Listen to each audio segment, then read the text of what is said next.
ஒவ்வொருவரும் தங்களின் பிறந்த நட்சத்திரத்திற்குரிய திருக்கோவில்களை அறிந்து கொள்வதும் அக்கோவில்களுக்கு சென்று வழிபடுவதும் மிக மிக அவசியம். இதில் இன்று நாம் காண இருப்பது பூராடம் நட்சத்திரம்.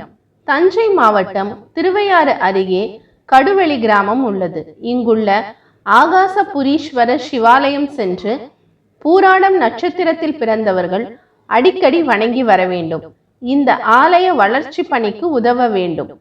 திருமண தாமதம் விலகும். திருமணமான பெண்களுக்கு குடும்ப வாழ்க்கையில் ஏற்படும் பிரச்சனைகள் விலகும். சித்தர்களின் அருள் கிடைக்கும். உடலில் புதிய சக்தி பிறக்கும். அவப்பெயர் நீங்கும். கோபுரங்கள் கட்டுவோர், அடுக்குமாடி குடியிருப்புகள் கட்டுவோர் இங்கு சென்று வழிபடுவது சிறப்பாகும். பஞ்ச பாண்டவர்கள் மானசீகமாக வழிபட்ட தலமாகும். வாசனை திரவியங்களை கொண்டு வணங்கி வர வேண்டும். பூராடம் நட்சத்திரக்காரர்கள் வாசனை திரவியங்களை கோவில்களுக்கு அளித்து வருவதால் நற்பலன்கள் சேரும். இது போன்ற ஆன்மீக குறிப்பு எங்களுடைய சேனலை சப்ஸ்கிரைப் செய்து கொள்ளுங்கள். நன்றி, வணக்கம்.